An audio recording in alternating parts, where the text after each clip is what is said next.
Alors, on va parler de RP. Je ne vais pas donner la description de cet acronyme, vous la connaissez toutes et tous, mais il y a quelques subtilités quand même et on y viendra ensuite. Pour parler de RP, aujourd'hui, nous avons donc 3 personnes dont c'est le métier. Cindy Bétan, qui est responsable marketing et communication chez Cision.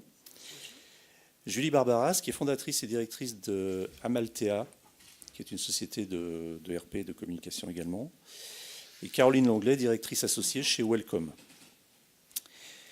Alors, concernant les RP, avant les choses étaient assez simples. Il y avait d'un côté les marques, et puis de l'autre côté les médias. Alors le schéma était simple, les marques communiquaient vers le public à travers les médias, avec deux acteurs qui travaillent régulièrement et depuis très longtemps ensemble. C'est du côté des médias les journalistes et du côté des marques les attachés de presse. Ce schéma s'est largement complexifié avec l'émergence du digital, parce qu'aujourd'hui les marques deviennent des médias, les marques communiquent directement auprès de différentes cibles et différents publics, via Internet et via les réseaux sociaux. Et puis, les journalistes, c'est beaucoup plus difficile aujourd'hui de les identifier, parce que tout le monde peut prendre la parole sur Internet. On a les journalistes, on a les influenceurs, on a les blogueurs, on a les Instagrammeurs. Enfin, il y a plein de gens comme ça qui sont capables aujourd'hui de parler à des publics nombreux et variés sur Internet. Et donc, il est plus difficile aujourd'hui pour les relations presse de trouver les bonnes cibles et le bon chemin sur ces métiers-là. Donc, je propose de commencer avec Cindy, qui a une expérience et notamment qui va peut-être nous parler un peu d'une étude qui a été faite récemment par Cision, sa société, sur les RP. Oui, bonjour. Je vous propose de commencer le débat par quelques chiffres, histoire de vraiment qu'on arrive à mesurer un petit peu la révolution pratiquement qui s'est passée dans les RP et notamment avec l'arrivée des réseaux sociaux. Quelques chiffres. Donc, il faut savoir qu'aujourd'hui, donc d'après une étude Cision, on n'est pas une agence, on est un logiciel de RP, on a interviewé 250 journalistes et 91% des répondants utilisent les réseaux sociaux dans le cadre de leur métier. Donc vraiment pour leur métier, je ne vous parle pas de leur vie à part. 40% d'entre eux les utilisent plus de 2 heures par jour. 40% d'entre eux. Donc, tout ça pour vous dire qu'on n'est pas sur un effet de mode, on est sur une tendance de fond. Les réseaux sociaux sont vraiment un outil du métier du journaliste aujourd'hui. Et enfin, quand on leur demande, OK, vous êtes sur les réseaux sociaux, mais pourquoi faire ? Et bien là, il y a 3 cas majeurs d'utilisation. Le premier cas, ils utilisent les réseaux sociaux pour eux-mêmes, pour leur personal branding, pour animer leur communauté, pour relayer leurs propres articles et avoir plus de lectures. Donc ça, à la limite, nous, communicants, ça nous arrange pas forcément. Par contre, ce qui est intéressant, c'est qu'ils sont 55% à utiliser les réseaux sociaux pour faire des veilles sur leur sujet de prédilection. Donc si vous voulez être dans leur veille, il va falloir peut-être vous démarquer sur les réseaux sociaux. Et enfin, troisième utilisation, ils les utilisent pour les RP. 39% d'entre eux, ils cherchent des idées d'articles. Donc encore une fois, à nous, communicants, d'être présents sur les réseaux sociaux et de les inspirer, puisqu'ils vont vraiment chercher des ressources sur ces réseaux sociaux. Et puis, ils vont rentrer aussi en contact avec des experts sur certains sujets de prédilection via les réseaux sociaux pour témoignages et expertise. Voilà, donc tout ça pour vous dire que oui, les journalistes sont sur les réseaux sociaux, oui, ils les utilisent professionnellement, beaucoup, 2 heures par jour. Si on prend les journées de 8 heures, c'est quand même 25%. Et oui, du coup, s'ils y sont, nous, communicants, il va falloir qu'on suive. Est-ce que quelqu'un veut ajouter quelque chose ? Peut-être donc Julie Barbara, directrice de l'agence Amaltea. Comme disait Cindy, donc effectivement les médias ont évolué, donc ça on le sait tous. Là où auparavant les RP étaient des relations presse au sens presse traditionnelle, donc on ciblait essentiellement la presse papier, la radio, la télé. Aujourd'hui on a une digitalisation des médias. auxquelles doivent s'adapter la communication et les RP. Donc elles sont vraiment en première ligne de la digitalisation, puisque aujourd'hui, finalement, les cibles des RP sont beaucoup plus vastes. C'est plus seulement les journalistes, mais ça va être aussi des blogs, ça va être aussi les réseaux sociaux, d'où le fait qu'on parle d'influenceurs au sens beaucoup plus large. Donc il y a une vraie tendance de fond qui fait que les cibles des RP se sont élargies, et de ce fait, le terme de relations presse a évolué vers la terminologie de relations publiques, dans le sens de relations avec les publics.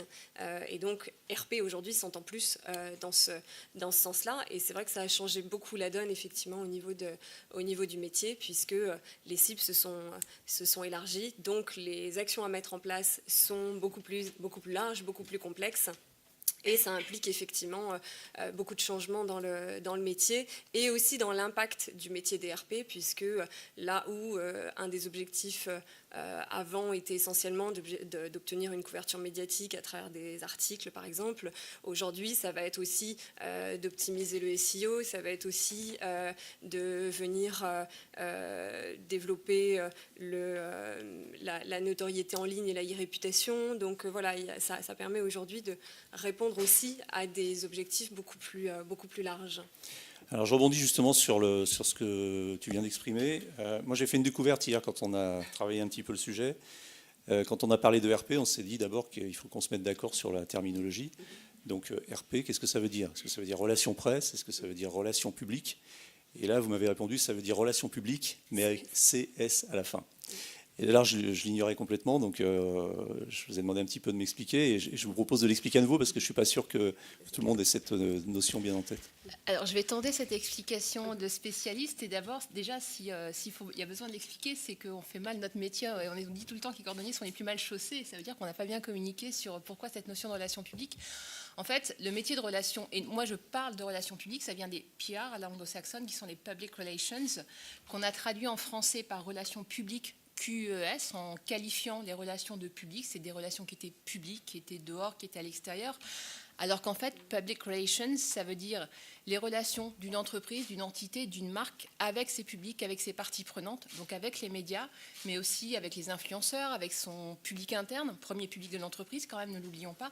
Donc voilà, c'est pour ça qu'à un moment, on a changé l'orthographe et la façon de se dénommer, et on est passé de relations publiques QES à relations publiques ICS, pour vraiment avoir cette vraie traduction de la réalité du métier de responsable RP, qui est vraiment de gérer l'ensemble des relations, des interactions, des dialogues d'une entreprise avec l'ensemble de ses parties prenantes, et elles sont de plus en plus nombreuses avec les réseaux sociaux. Ça a encore accéléré cette tendance vers une complexification. C'est Julie qui parlait de cette complexité, c'est vraiment cette complexité aujourd'hui qui est la réalité de ce métier. Alors moi, ça me permet de rebondir. Alors moi, je suis un petit peu de l'autre côté, puisque je suis un média, Presse Citron. Et en fait, nous, on a des contacts avec des chargés de RP, des agences de RP, mais aussi beaucoup de community managers. Donc, quelle est aujourd'hui la différence? Où se situe la frontière? Où s'arrête l'un? Où commence l'autre? Ou est-ce que éventuellement, finalement, le métier de RP devient un community manager ou un média community manager? Alors, la réponse un peu large, et ça reprend ce que tu disais sur l'impact des RP aujourd'hui, c'est que les RP, c'est aujourd'hui très important pour le marketing. Tu parlais SEO, mais en règle générale, c'est une brique très importante pour ce qu'on appelle l'inbound marketing. Et je pense que plusieurs d'entre vous ont fait des ateliers ce matin dessus. D'ailleurs, il y avait une table ronde ce matin sur le content marketing, et ils ont dit exactement ce qu'on aurait pu dire à la table ronde RP. La pertinence du contenu, l'importance du contenu, etc., etc. Donc les RP se sont considérablement élargis et maintenant touchent les domaines du marketing. Et pour répondre à la question sur le community management qui était avant quelque chose de très marketing, en fait, commence vraiment à se mélanger avec les RP, parce qu'en tout cas, ils ont une tâche commune, c'est d'aller chercher des influenceurs sur les réseaux sociaux pour engager leur communauté et la faire grossir. Et les RP 2.0, c'est vraiment aller chercher ces relais d'opinion et ces influenceurs. Donc en fait, ils ont des tâches communes. Par contre, il y a quand même des tâches différentes. On n'a jamais vu un community manager envoyer un communiqué de presse par email à ses journalistes, et on voit rarement une RP animer ses réseaux sociaux au quotidien avec 10, 15 posts par jour. Donc il y a des choses de plus en plus communes, mais en règle générale, la frontière RP marketing com, de toute façon, elle tend vraiment à s'effacer avec le digital. Je rejoins effectivement Cindy. C'est vrai que les métiers sont de plus en plus poreux aujourd'hui. Effectivement, la table ronde ce matin, SEO, content marketing, était très proche finalement des problématiques qu'on peut avoir en RP. Mais par contre, les métiers restent complémentaires finalement. Ils ne viennent pas se cannibaliser l'un l'autre, ils sont complémentaires. Tout simplement aussi parce que finalement, il faut se positionner en amont avec une stratégie éditoriale et ensuite, les RP et les médias, les réseaux sociaux sont des canaux différents en fait. C'est un petit peu ça l'idée où les RP permettent d'atteindre la cible des journalistes et des influenceurs. Les réseaux sociaux vont permettre d'atteindre d'autres cibles. Donc c'est plutôt une complémentarité. Et pour rejoindre ce que disait Cindy aussi tout à l'heure par rapport à la présence des journalistes sur les réseaux sociaux, aujourd'hui, par exemple, Twitter est très important auprès de la cible journaliste, puisque les journalistes... Voilà, c'est le premier réseau social utilisé par les journalistes, aujourd'hui, Twitter, que ce soit comme source d'information, comme espace d'échange et d'interaction. Et justement, c'est là où les métiers sont très poreux, c'est que les RP vont intervenir sur Twitter pour travailler avec la communauté des journalistes directement sur Twitter. Donc voilà, il y a vraiment une fusion en fait des métiers qui se fait, mais qui sont complémentaires. Moi, j'ajouterais juste une chose par rapport à cette porosité, à cette complémentarité. Ils sont aujourd'hui complémentaires. Je pense qu'on va quand même vers une évolution. Il n'y aura plus qu'un seul métier, dont le nom reste à déterminer d'ailleurs. On ne sait pas comment il s'appellera. Et à un moment, est-ce que je fais des RP au sens relations presse traditionnelles ou du community management quand j'interpelle un journaliste sur les réseaux sociaux? Où est-ce que je suis? En fait, RP et community manager, il y a un point qui les rassemble, c'est que ce sont des ambassadeurs au final de l'entreprise, de la marque, et c'est en ce sens qu'ils ont la même responsabilité, la même mission. Et avec la fusion des canaux, cette porosité, je pense qu'à terme, alors je ne peux pas vous dire quand, il n'y aura plus qu'un seul métier. Alors il y aura plus de monde pour le faire parce que ça suppose un engagement quotidien, bien entendu. C'est ça qui a vraiment changé dans cette évolution digitale. Mais en tout cas, je pense qu'il n'y aura plus qu'un seul métier à terme d'ici pas très très longtemps, je pense. Il y a déjà le terme marketing d'influence qui commence finalement à prendre un petit peu tous ces métiers. Pour de l'influence, il faut du contenu, il faut une communauté, il faut engager. Voilà, ce terme marketing d'influence, il commence à rassembler quand même pas mal de choses qui étaient dédiées au RP avant, en rajoutant aussi des côtés marketing type SEO et ce genre de choses. En fait, la différence finalement, c'est, si je comprends bien, en fait, le RP, c'est quelqu'un qui communique. Et est-ce qu'on peut dire que le community manager ou le media manager, c'est quelqu'un qui va plutôt créer de l'engagement ou de la conversation? Est-ce qu'il y a vraiment une différence entre les deux? Est-ce que d'un côté, on propose un produit à des journalistes, à un corpus de médias pour qu'ils parlent du produit, et de l'autre côté, on crée de la conversation et de l'engagement? Est-ce que c'est une définition qui vous convient, qui fait sens? Je pense qu'il y a peut-être une différence aussi où le community manager est plus en prise directe avec l'utilisateur final, le client final, puisqu'il n'y a que le fil des réseaux sociaux, alors que les RP vont avoir le filtre du journaliste, de l'influenceur, que ce soit un blogueur, que ce soit un Instagrammeur ou autre. C'est peut-être là la différence. Donc la cible est différente en fait. Oui, la cible est différente. Alors, puisqu'on a parlé de définition sur le métier de RP, on s'est dit aussi qu'il fallait parler un petit peu de la définition du métier de journaliste. Alors, on ne va pas refaire l'histoire, tout le monde sait ce que c'est qu'un journaliste, mais aujourd'hui, le métier a considérablement évolué, il s'est probablement complexifié, granularisé, parce qu'aujourd'hui, vous avez les blogs, vous avez plein de supports qui permettent de faire du journalisme. Après, on va s'entendre sur la définition de ce que c'est que faire du journalisme, mais généralement, et du coup, finalement, ça crée une complexité complémentaire et supplémentaire, c'est-à-dire que qu'est-ce qu'on adresse et à qui on s'adresse quand on dit qu'on s'adresse à des journalistes? Est-ce que c'est un influenceur? Est-ce que c'est un blogueur? Est-ce que c'est un Instagrammeur? Est-ce que c'est quelqu'un qui a 2 millions de followers sur Twitter? Enfin voilà. Je crois que déjà, nous-mêmes, il y a des fois, on ne sait plus très bien comment dénommer la personne à qui on s'adresse, parce qu'on ne sait plus très bien si c'est un journaliste au sens, ce qu'on entend, la corporation de journalistes avec la carte de presse, et puis parfois, il y a des journalistes qui sont quelque part sur le web et on ne sait pas vraiment où les rattacher. Après, je pense qu'aussi, surtout, on ne peut pas dire qu'il y a un type de journaliste, il n'y a pas un profil de journaliste, il y a des journalistes très différents selon les médias, et la façon de travailler avec ces journalistes va être fondamentalement différente, et de la même façon que la manière de travailler avec les différents influenceurs va être très différente. Et je crois que ce qu'a amené la digitalisation de ce métier, cette nouvelle ère, c'est qu'on est beaucoup plus qu'avant sur du sur-mesure, parce qu'il y a moins de journalistes, il y a moins de médias, mais où il y en a de moins en moins important, et donc on a vraiment besoin d'une granularité et d'une approche très chirurgicale parfois sur les différents publics d'influenceurs. Et c'est vrai qu'on a de plus en plus tendance à parler d'influenceurs pour mettre tout le monde sous une même bannière, plutôt que d'avoir des typologies spécifiques. Oui, je suis assez d'accord. Déjà, je pense qu'il faut rappeler aussi que le métier de journaliste a beaucoup évolué. Enfin, Eric pourra en parler mieux que moi, mais c'est vrai que déjà, les rédactions se sont réduites. Les journalistes travaillent de plus en plus en flux tendu, sont sursollicités d'informations. Donc ça, c'est une donnée qu'il faut vraiment prendre en compte dans le métier des RP aujourd'hui. Les journalistes reçoivent des centaines de communiqués de presse par jour. Donc forcément, il y a cette donnée qui est importante dans la compréhension du journaliste quand on veut faire des RP déjà. Et puis, effectivement, comme on vient de dire, il y a des typologies vraiment différentes. C'est vrai qu'on ne parle pas à un journaliste de presse écrite comme on va parler à un blogueur ou comme on va parler à un Instagrammeur, parce qu'ils vont attendre des choses différentes. Donc effectivement, on va mettre en place des actions qui vont être vraiment beaucoup plus sur mesure, et ça rejoint ce qu'on disait au départ, où le métier s'est complexifié et où on est obligé vraiment d'adapter les actions en fonction de la cible à laquelle on va vouloir s'adresser. Je pense que c'est un point vraiment important.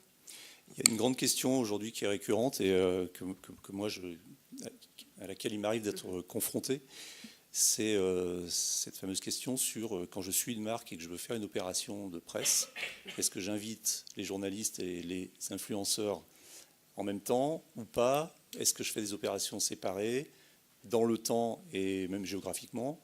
Est-ce que je peux les mélanger ou pas? Est-ce que c'est risqué, dangereux ou au contraire bénéfique pour la marque? Il y a plusieurs écoles, je pense. Il n'y a pas de recette miracle. En fait, ça, je pense que c'est quelque chose qu'il faut retenir de cette table ronde. Je pense qu'il n'y a pas de recette miracle aujourd'hui dans les RP. C'est vraiment une alchimie, comme on disait à l'instant. Effectivement, les attentes des journalistes sont quand même différentes des attentes d'un blogueur ou d'un Instagrammeur. Donc c'est vrai que il y a quand même beaucoup de cas maintenant où on sépare les événements qu'on va proposer à des journalistes, où on va plus être sur une conférence de presse formelle, alors que des blogueurs ou des Instagrammeurs, on va plus leur proposer de l'événementiel avec des ateliers créatifs, avec des choses un peu plus originales. Mais c'est vrai que c'est des publics différents et il faut répondre à leurs attentes qui sont différentes. Je sais pas si... Ça dépend aussi énormément, bien entendu, de la problématique et des secteurs. Et par exemple, sur les secteurs grand public, on va avoir plus tendance à mélanger les journalistes, les Instagrammeurs et les blogueurs. Sur des approches très corporate, très B2B, là, on aura vraiment deux façons de travailler assez différentes. Donc, encore une fois, on revient à cette complexité du métier. C'est que là où avant, on faisait un événement, une conférence, on faisait une seule chose, maintenant, il faut multiplier les approches pour avoir autant d'impact que possible.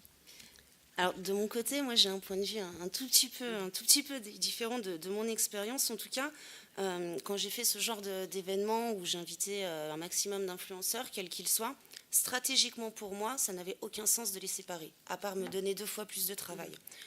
La seule raison pour laquelle on les a séparés, c'est tout simplement que les journalistes ne voulaient pas être assimilés à de vulgaires Instagrammeurs. Et en fait, le problème de fond, en tout cas dans mon cas, alors vous en connaissez beaucoup d'autres, c'était celui-là. Mais je pense qu'effectivement, ça peut dépendre. Après, encore une fois, moi, je pense que les journalistes se sont vraiment connectés, qu'aujourd'hui, eux aussi, on les pousse dans leur rédaction à animer leur communauté et qu'eux aussi, en conférence de presse ils tweetent en direct. Enfin, je pense qu'il ne faut pas qu'on se dise le journaliste, c'est le vieillot et le blogueur, c'est le nouveau. C'est pas tout à fait ça. Par contre, bon, il y a des gestions d'ego, hein, ça, on est dans les médias, je pense qu'il ne faut pas sous-estimer. Je pense que c'est important, effectivement, la distinction qu'on faisait à l'instant aussi entre le B2B et le B2C. C'est vrai que la logique RP est plus du tout la même aujourd'hui, notamment face aux réseaux sociaux, aux blogs, etc.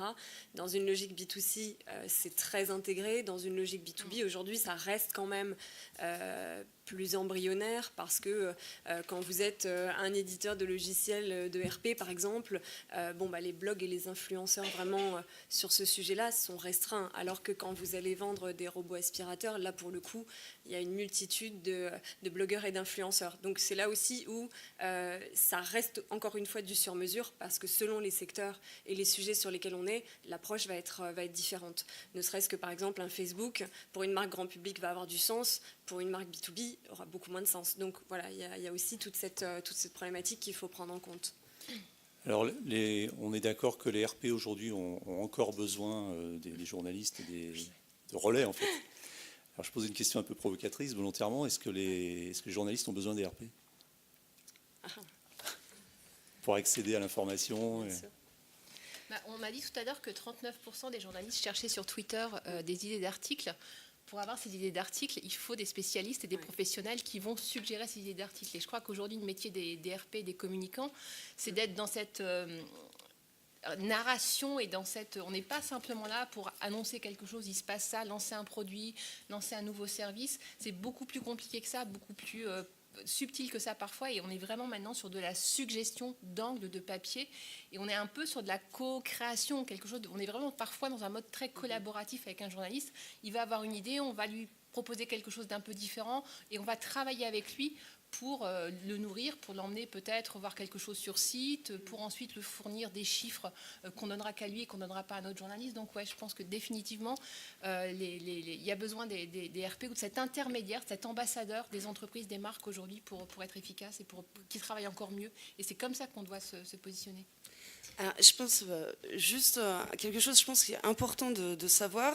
Vous l'avez dit, il y a de moins en moins de journalistes. Vous le savez, hein, vivre avec un média, c'est pas évident. Ça rapporte pas finalement tant d'argent que ça.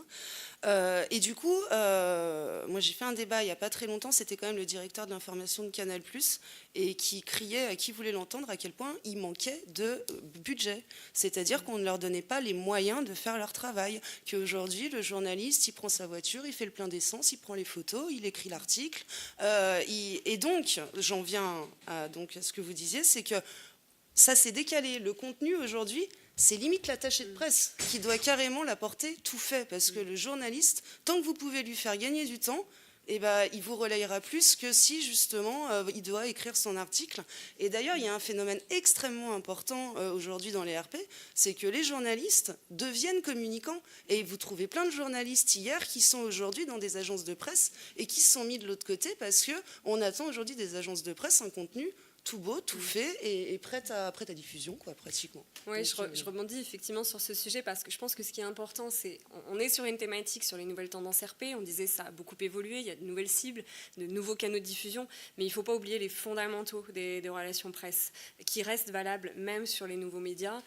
Quand on parle de fondamentaux, c'est effectivement avoir une vraie stratégie, avoir des contenus et des actualités qualitatives, parce que vous avez beau avoir un beau compte Twitter, avoir un beau blog, si vous n'avez pas des actualités qualitatives, si vous n'avez pas des contenus qualitatifs derrière, ça ne portera pas ses fruits. Et puis, il faut aussi inscrire la stratégie dans la durée, ça reste un point essentiel, et également le relationnel qui reste essentiel malgré la digitalisation. Je pense qu'il ne faut pas oublier aussi le relationnel qui reste un point clé du métier des RP, que ce soit avec les journalistes, que ce soit avec les blogueurs, les influenceurs. Et ça, c'est vrai que je pense que c'est des fondamentaux qui sont importants à rappeler quand même. Donc on évoquait, là tu viens d'évoquer le fait qu'aujourd'hui pour avoir une communication de qualité, il faut d'abord avoir un contenu de qualité. Oui. Donc on vient au sujet qu'on a un petit peu évoqué déjà, c'est le fait que les marques deviennent des médias. Tout à fait. Donc aujourd'hui, c'est-à-dire qu'en fait une marque pour bien communiquer fait plutôt de l'inbound marketing, c'est-à-dire faire venir les gens chez elle via Internet. Donc ça lève des problématiques de référencement, de présence sur les réseaux sociaux, de produire du contenu organisé en fonction des cibles, etc. Multicanaux. Est-ce que vous avez des éléments sur ce point ? Tu veux dire les typologies de contenu Sur les typologies, alors par exemple, on sait très bien qu'une marque ne va pas communiquer de la même façon avec un YouTuber, ou sur YouTube, Bien sur sûr. Snapchat, etc. Et, Ouais. et tout ça bouge énormément, Bien très sûr. rapidement. Ça rejoint ce qu'on disait sur la complexification du métier finalement, parce que les cibles sont plus importantes, sont élargies. Donc forcément, les actions à mettre en place sont plus larges aussi. On va travailler sur des contenus différents. Le communiqué de presse n'est plus le seul outil et le seul type de contenu sur lequel on va travailler. On va travailler sur des avis d'experts et des tribunes libres, on va travailler sur des infographies, on va travailler sur des choses un petit peu plus ludiques pour les influenceurs. Donc il y a effectivement une typologie de contenu qui s'élargit. Mais je pense aussi, par exemple, quand on est sur des sujets plus B2B, où on a une presse spécialisée qui est très limitée, on va aussi travailler sur, par exemple, des blogs d'experts pour être capable d'apporter un contenu en clé en main, entre guillemets, et positionner vraiment la marque comme son propre média, finalement, partant du principe que c'est à elle de livrer son expertise et de la mettre en avant. Donc effectivement, les contenus ont évolué aussi, enfin, les manières de travailler ont évolué avec l'élargissement des cibles.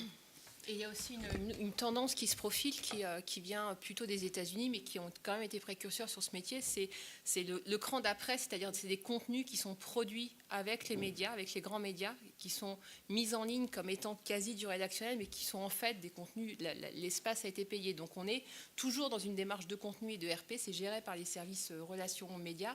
Et je pense notamment, il y a Forbes qui fait ça, qui a toute une rubrique qui est Forbes Voices, où la parole est donnée où des marques s'expriment, des marques B2B d'ailleurs, de technologie s'expriment sur des thématiques de cloud, etc. Mais en fait, le contenu est payé, mais fait par la rédaction de Forbes. Et ce modèle, les médias français sont en train de se poser la question, parce que les médias français, ils ont besoin aussi de vivre, et ils sont en train de se poser la question de l'adapter, de voir comment ils peuvent l'adapter sur le marché français. Donc c'est une vraie tendance qui est en train d'émerger. Et là aussi, ça va arriver dans pas longtemps, je pense. C'est le fameux native advertising, qui est finalement l'ancien nom, enfin, le nouveau nom du public rédactionnel. On fait un peu du neuf avec du vieux. La seule différence, c'est que dans les publics rédactionnels, c'était très centré sur les entreprises, sur la marque. La narration était très auto-centrée. Là, par contre, c'est un vrai positionnement rédactionnel, en revanche, qu'elles adoptent les marques. C'est beaucoup plus un univers de marque que la marque elle-même. On va parler sur un périmètre qui est défini à l'avance avec la marque en disant, voilà, alors vous faites des stylos, donc on va parler de stylos, mais on va peut-être aussi parler d'écriture. Si on parle d'écriture, si on élargit le champ lexical, on va parler de littérature, etc. Exactement. Et là, on crée de l'intérêt, de la pertinence, et on n'est pas complètement centré sur le produit lui-même. On va parler d'une expertise au lieu de parler du produit, effectivement, bien sûr. Si je peux vous donner un exemple concret d'inbound marketing RP, moi je fais plus de frontières, j'ai casquette communication, marketing RP. Je travaille pour un logiciel, très honnêtement, tout le monde s'en fout de mon logiciel. Quand j'essaye d'envoyer un communiqué de presse qui dit que j'ai une nouvelle version, un nouveau ci, un nouveau ça, tout le monde, mais vraiment. Et donc ma seule chance, c'était de faire des études, voilà. Et c'est pour ça que je vous ai présenté l'étude journaliste et réseaux sociaux. J'essaie juste de vous donner, voilà, c'est pour ça que j'ai fait des études sur l'influence. C'est pour ça que je suis invitée ici, justement, à cette table ronde. Alors, est-ce que c'est des RP, est-ce que c'est du marketing? Honnêtement, je ne sais pas. Toujours est-il que mon étude a été relayée dans des blogs, par la presse, et qu'au bout d'un moment, à force de donner du contenu de qualité et d'établir du relationnel, au bout d'un moment, quand j'ai un truc à annoncer sur mon logiciel, alors je téléphone une journaliste, je fais, bon, bah, cette fois, allez, on va parler de moi.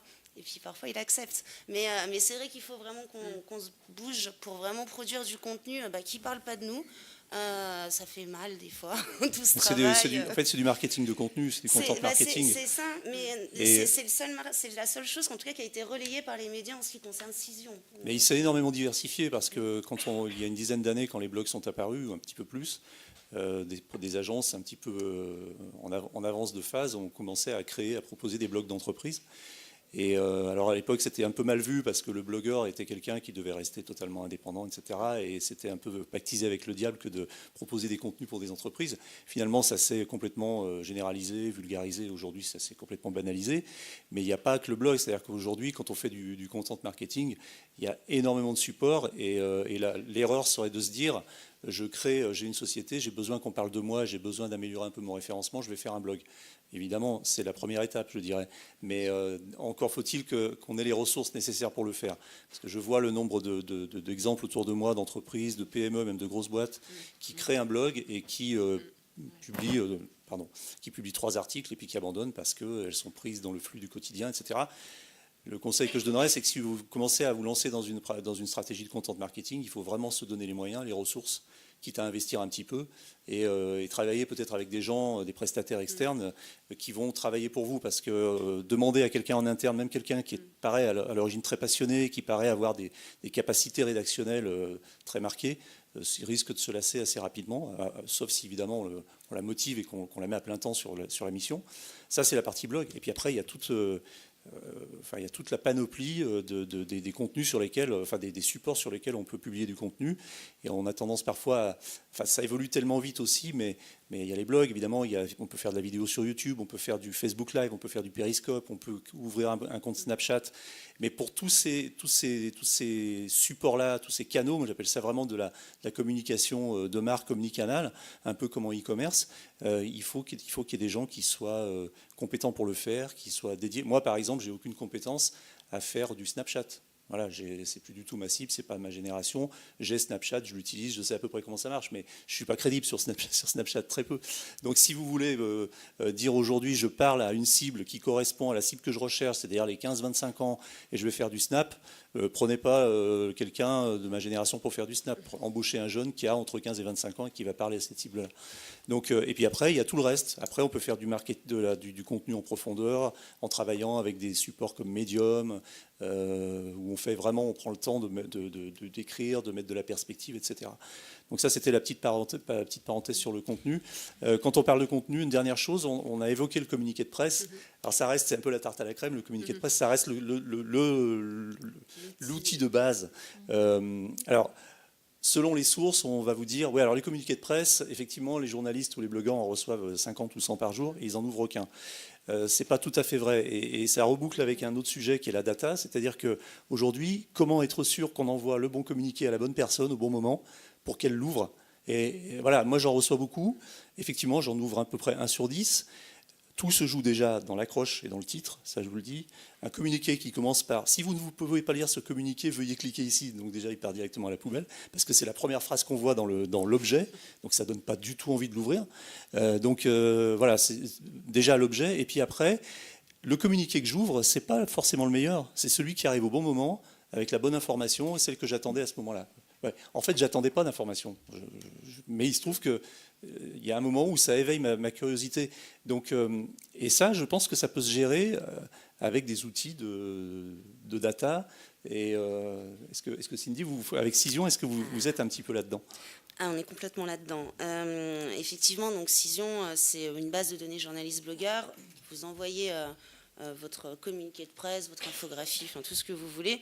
Et ce qui est important après, c'est d'utiliser les données. Il ne faut pas embêter les journalistes pour rien, particulièrement en ce moment. Comme je vous l'ai dit, ils n'ont quand même pas beaucoup de temps. Donc oui, il y a des outils qui existent, le mien et d'autres, qui permettent de savoir qui a ouvert, qui a cliqué, d'avoir un véritable CRM, une espèce de Salesforce pour les journalistes, et puis de gérer tout ça à 360, c'est-à-dire le communiqué de presse, c'est bien et on ne le lâche pas. Les RP traditionnels, ça fonctionne. Les RP 2.0 viennent en complément, donc c'est simplement une plateforme qui vous permet aussi d'aller rechercher vos influenceurs sur les réseaux sociaux et de faire ça à 360 et de vraiment vérifier, de mesurer vos résultats, de mesurer votre retour, de voir si on a parlé de vous en bien, en mal, sur les réseaux sociaux, sur les sites en ligne, dans la presse papier, enfin vraiment d'avoir des tableaux de bord pour que vous puissiez vraiment établir une stratégie adéquate, mais je pense que les professionnels attachés de presse le savent beaucoup mieux que moi. Je pense que c'est vraiment, comme on disait tout à l'heure, c'est qu'il ne faut pas oublier les fondamentaux des relations, des RP, relations publiques, etc. C'est-à-dire qu'un des premiers points clés de notre métier, et c'est là où le rôle des RP est important pour répondre à la question d'Éric tout à l'heure, c'est d'abord la qualification et la connaissance des cibles que sont les journalistes, les influenceurs, influenceurs, etc. Donc effectivement, il y a des outils comme Cision, il y en a d'autres, mais ça, c'est vraiment une des bases. C'est déjà de savoir à qui on va envoyer quelle information et d'envoyer la bonne information à la bonne personne au bon moment, comme on disait tout à l'heure. Et ça reste quelque chose d'ancestral et voilà, ça reste un des fondamentaux du métier, que ce soit un journaliste, que ce soit un influenceur, que ce soit un blogueur, un Instagrammeur, on reste dans cette même logique. Ce qui est quand même intéressant, excusez-moi, c'est que souvent tous les indicateurs vont dans le même sens. Ce que je veux dire par là, c'est que moi je calcule la notoriété de Cision chaque mois, combien de fois on a parlé de Cision sur tous les supports. Si ça monte sur les réseaux sociaux, ça va monter dans la presse en ligne, ça va monter dans la presse écrite. Donc c'est vraiment ce côté communiqué à 360, tout marche ensemble. Donc il n'y a pas je me concentre là-dessus, c'est vraiment quelque chose d'assez global. Et c'est pour ça que c'est important de le mesurer, de le suivre. Alors dans l'évolution du métier, on a parlé de data, on reparlera peut-être un petit peu encore. Qui dit data dit forcément un peu technologie. Et moi, une question que je me pose, c'est dans cette évolution du métier de RP, est-ce qu'aujourd'hui, dans les compétences de quelqu'un qui fait de la relation presse, de la relation publique dans les deux sens du terme, et du média community management, est-ce que le profil n'est pas en train de devenir un petit peu plus technologique, technique? C'est-à-dire que, je m'explique, aujourd'hui on a parlé de SEO, donc voilà, SEO, Search Engine Optimization, est-ce qu'aujourd'hui c'est à la portée de n'importe qui? Non, il faut quand même avoir quelques notions, quelques bases, quelques références sur cette activité. Pareil pour, si on veut bien connaître les gens à qui on parle, l'univers dans lequel on évolue, il vaut peut-être mieux se connaître un petit peu comment se construit une page web, comment fonctionne un JavaScript sur un réseau social, etc. Est-ce qu'aujourd'hui vous voyez est-ce que les profils se sont technologifiés entre guillemets sur les dernières années avec l'émergence des réseaux sociaux et de la data? Alors, déjà, pour commencer, je pense que ça, c'est vrai pour tous les métiers. Aujourd'hui, tous les métiers doivent se technologifier, devenir un peu plus digitaux. Je viens de l'inventer, hein, c'est absolument horrible. Non, mais je reprends. Mais aucun métier n'échappe à ça. Aucun métier n'échappe au digital aujourd'hui. En revanche, il est vrai que tout ce qui tourne autour des médias et donc, par conséquent, des relations médias et des relations publiques est en première ligne. Donc oui, et on le voit dans les formations qu'on fait, dans les recrutements qu'on fait, qu'il y a cette notion de digitalisation des publics. Alors, il y a aussi des gens plus jeunes qui arrivent dans l'entreprise et eux, on n'a même pas à leur apprendre à être digitaux. Ils le sont nativement, pour en revenir à une conférence qu'on a eue tout à l'heure. Donc oui, il y a vraiment cette compétence, cette montée en compétence sur les technologies et aussi cette montée en compétence sur, on parlait de contenu tout à l'heure, et il y a une vraie montée en compétence sur les stratégies de contenu, sur la capacité d'écrire, mais aussi de produire de la vidéo, en tout cas d'imaginer une écriture plutôt vidéo et pas simplement une écriture traditionnelle. Donc il y a des changements de profil qui sont en train de s'opérer et des nécessités aussi, je pense, de recruter des profils qui ne sont peut-être pas les profils qu'on recrutait il y a 10 ans, d'arrêter de se cloner un tout petit peu, si je caricature, dans les services communication, d'avoir tous les mêmes profils, d'avoir fait tous les mêmes formations. Et je crois qu'on va gagner en richesse et en intelligence et en pertinence en ouvrant vraiment nos métiers à des profils assez différents. Ça, effectivement, je suis assez d'accord. Aujourd'hui, on cherche vraiment des profils polyvalent entre guillemets au niveau des RP, puisqu'on a besoin de personnes qui rédigent bien, effectivement, puisqu'on a des grosses problématiques de contenu, qui ont aussi une bonne connaissance du relationnel avec les journalistes, mais qui ont aussi des compétences techniques sur le digital, sur les réseaux sociaux, sur maîtriser du WordPress, maîtriser un minimum effectivement le SEO. Donc c'est vrai qu'on recherche aujourd'hui des profils hybrides qui n'existent pas forcément sur le marché, puisqu'aujourd'hui les formations restent encore quand même assez cloisonnées, et ça c'est un vrai enjeu, je pense, des formations à l'avenir, c'est de décloisonner, comme tu disais, un maximum. Et nous, par exemple, je sais qu'au sein de notre agence, toute l'équipe est formée régulièrement justement sur des problématiques technologiques, que ce soit SEO, web, WordPress, etc., pour justement maîtriser ça en plus des compétences RP traditionnelles que sont le relationnel, la rédaction, etc. Sachant que quand on parle de bien écrire ou d'avoir des capacités rédactionnelles, encore une fois, là, on segmente parce qu'on n'écrit pas de la même façon pour Facebook, pour Google, pour Medium. Les titres ne sont pas les mêmes, etc. Donc ça demande encore de l'hyper-spécialisation dans la spécialisation. On a parlé de data, j'avais dit qu'on y reviendrait un petit peu. C'est pour parler de retour sur investissement. On dit, alors j'entends ça, c'est un métier qui devient de plus en plus, alors je vais encore utiliser un terme horrible, héroïste.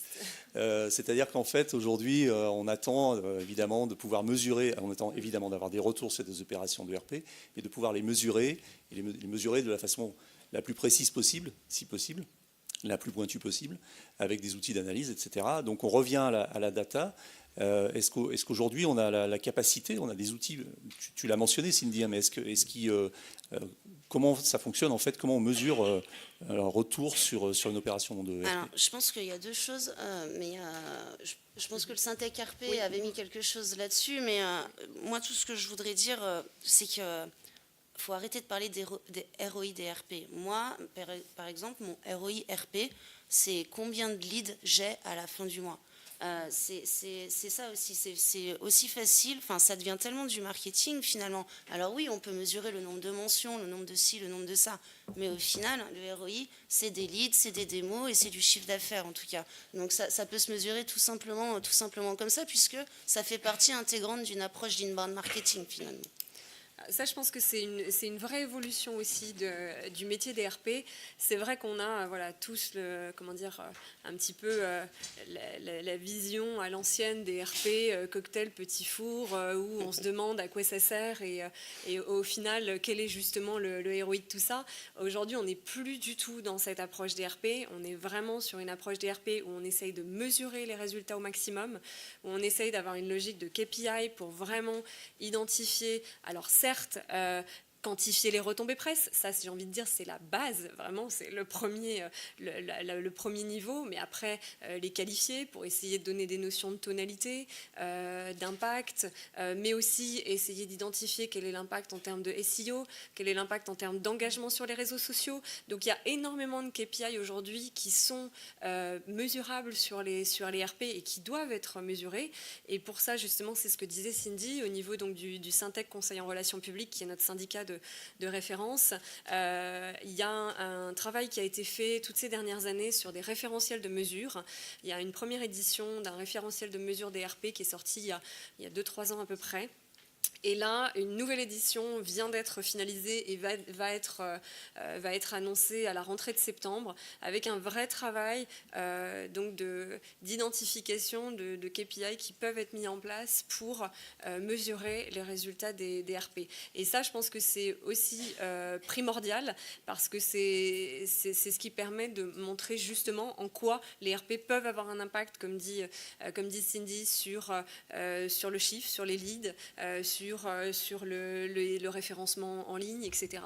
Et aujourd'hui, grâce justement à la multiplication des cibles et des canaux que les RP peuvent adresser, on se rend compte que les résultats et l'impact des RP est beaucoup plus large et beaucoup plus important que ce qu'il n'était auparavant.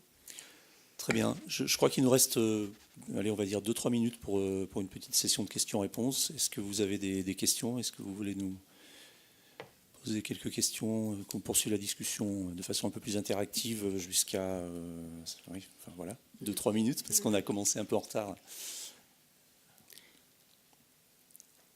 Alors, s'il n'y en a pas, moi je fais un appel, je cherche un nom de fonction, voilà, parce que je suis responsable marketing, communication, RP, je trouve que ça n'a plus aucun sens.